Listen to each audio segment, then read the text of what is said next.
There is a place where your enemies gather, and it is not across the battlefield. It is at your dinner table. The people who know your routines, who see you tired, who watch you succeed, who remember when you had nothing. They are the ones who will test you the hardest, not because they hate you, but because they cannot help themselves. Machiavelli understood this centuries ago. He knew that power is fragile, that trust is dangerous, that even love can become a weapon when placed in the wrong hands. Today, you're going to learn something most people will never accept, that the safest mask you will ever wear is the one you put on at home. The ancient Stoics taught that a man's greatest strength lies not in what he shows, but in what he conceals. Marcus Aurelius ruled an empire, yet he ruled himself first. Julius Caesar walked among conspirators daily, smiling, shaking hands, breaking bread, while calculating every single move. Alexander the Great understood that conquest begins within, that before you take a city you must first fortify your own mind. And Machiavelli? He saw through the illusion of safety. He warned that the moment you reveal your full hand, you lose control of the game. Family is not immune to these laws. In fact, family is where the game is most dangerous, because here, your guard is down, your secrets are shared, your weaknesses are visible, and whether they mean to or not, they will use them, not always out of malice, sometimes out of fear, sometimes envy, sometimes misguided love, but the result is the same. What you are about to hear are 5 strategic secrets that separate the governed from the governor, the used from the user, the fragile from the unbreakable. If you understand this, you are already ahead. Let's begin. Secret 1. Imagine this. You're 25. You've been working on something quietly. A business, a skill, a plan that could change everything. You're at a family gathering. Someone asks what you've been up to. You tell them. You describe the vision, the late nights, the sacrifices, the timeline, the dream, and they smile. They nod. They say, "That's great. Really. Good for you." But there's something in their eyes. A flicker. Not support, fear, because your ambition reminds them of their own stagnation. Your movement exposes their stillness, and subconsciously, they will begin to undermine you, not with a knife, with doubt. Are you sure that's realistic? You know most startups fail, right? Maybe you should think about something more stable. These are not attacks. They are adjustments. They are trying to bring you back into their orbit, back to the level where you are predictable, comfortable, safe. Machiavelli observed that men do not forgive those who rise too far above them, even family, especially family, because they knew you when you were weak, and weakness is what they expect from you.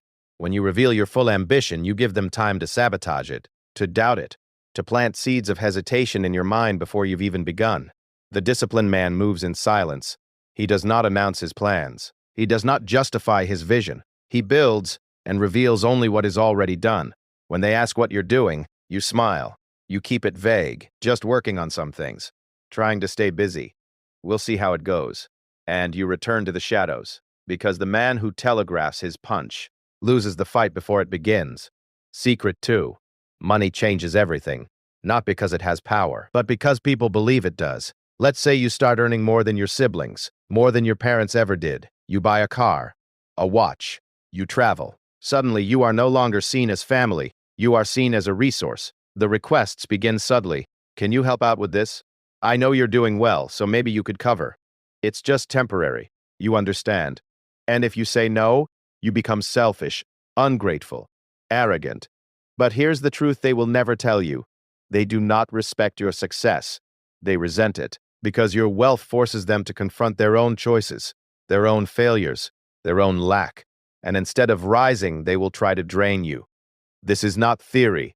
This is pattern. Julius Caesar kept his wealth strategic. He gave when it served him. He withheld when loyalty was uncertain. He understood that generosity without boundaries is not kindness. It is weakness, and weakness invites exploitation. The moment your family believes you are their safety net, you stop being their equal. You become their obligation. The intelligent man conceals his financial position. He does not flash success. He does not justify his spending. He does not explain his investments. When they ask how much you make, you deflect. Enough to get by. I'm managing. Nothing crazy. You dress well, but not extravagantly. You enjoy your success privately, and you never ever let them calculate your value, because the moment they know your worth, they will begin to measure what you owe them. Secret 3. Love makes you vulnerable, and vulnerability is information. Imagine you're in a relationship. It's new, it's exciting, you're happy, You introduce her to your family, they meet her, they smile, they approve. But behind closed doors, they start analyzing. Is she good enough for you? Does she come from a good family? What does she do? And if they decide she's not worthy, the poison begins. Small comments, subtle implications. She seems nice, but I don't know if she's serious. You sure you know what you're doing? I just want you to be careful. Now every argument you have with her is amplified. Every doubt is confirmed because they planted it, and they will water it every chance they get. Not because they want you to be alone, but because they want control. They want you to choose them over her. Machiavelli warned that affection is easily manipulated, that those closest to you will use your love as leverage, not always consciously, but always effectively. The same applies if the relationship ends. If they knew her, they will bring her up. They will compare. They will remind you of what you lost or what you escaped, and your past becomes a weapon they wield whenever they want to destabilize you. The strategic man keeps his romantic life private. He does not introduce every woman he dates. He does not give updates. He does not invite commentary. When they ask, he smiles. I'm doing fine. Nothing serious right now. When it's time, you'll know. And he moves forward unbothered, because a relationship is between two people. Not two people and a family council. Secret 4. Weakness is remembered. Strength is expected. You're going through something difficult. A failure, a loss, a moment of doubt. You're at home. You open up. You tell them you're struggling, that you're scared, that you don't know if you can keep going. And they comfort you. They tell you it's okay, that everyone struggles, that you'll get through it. But they don't forget. Years later, when you're strong again, they still see you as that fragile version. And when you stand tall, when you demand respect, when you refuse to bend, they will bring it back. Remember when you were falling apart? You weren't so confident back then. Don't forget where you came from. Your moment of honesty becomes a permanent scar in their perception of you. Marcus Aurelius understood this. He recorded his doubts privately, in his own meditations, never for public consumption, because a leader cannot afford to be seen as uncertain, even by those who claim to love him, especially by them. Your family will not intentionally destroy you, but they will unconsciously limit you, because the version of you that needed them is the version they prefer. The disciplined man processes pain privately. He has mentors, coaches, therapists, journals, but not family confessionals. When they ask how you're doing, you stay composed. I'm handling it. It's under control. I appreciate the concern, but I'm good. And you are. Not because you have no fear, but because you refuse to let fear define how they see you. Secret 5. There will come a time when you must leave, not out of hate, out of necessity. You will outgrow your environment, your city, your circle, your family's expectations, and you will need to move, physically, mentally, strategically. But the moment you announce this, the resistance begins. Why would you leave? What's wrong with here? You think you're better than us now. They will guilt you. They will question your loyalty. They will remind you of everything they've done for you, not because they need you, but because your departure is a rejection of them, of their choices, of the life they accepted. Alexander the Great did not ask permission to conquer. He did not explain his vision to those who could not see it. He moved, and history followed. Your family does not need to understand your strategy. They only need to see the results when you're already gone. The wise man keeps his exit plan silent. He prepares in the shadows. He saves. He plans. He builds connections elsewhere. And when the time comes, he leaves without fanfare, without apology, without negotiation. When they ask about your plans, you stay vague. I'm exploring some options, nothing set in stone. We'll see what happens.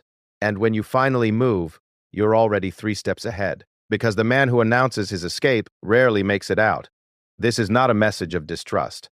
It is a message of clarity. Your family will love you, but love does not mean they will understand you, or support your rise, or allow you to become who you are meant to be, because people are governed by fear, and your transformation terrifies them. Machiavelli did not teach cruelty. He taught survival. He taught that the world does not reward the open-hearted. It rewards the strategic, the controlled, the disciplined. You are not like most people. If you've made it this far, you already know that. You see the game, you understand the cost, and you are willing to pay it. So wear the mask, not forever, but long enough to build, long enough to rise, long enough to become untouchable. And when you finally remove it, let it be on your terms, not theirs. Move in silence, reveal nothing, and let your results Speak in a language they cannot argue with.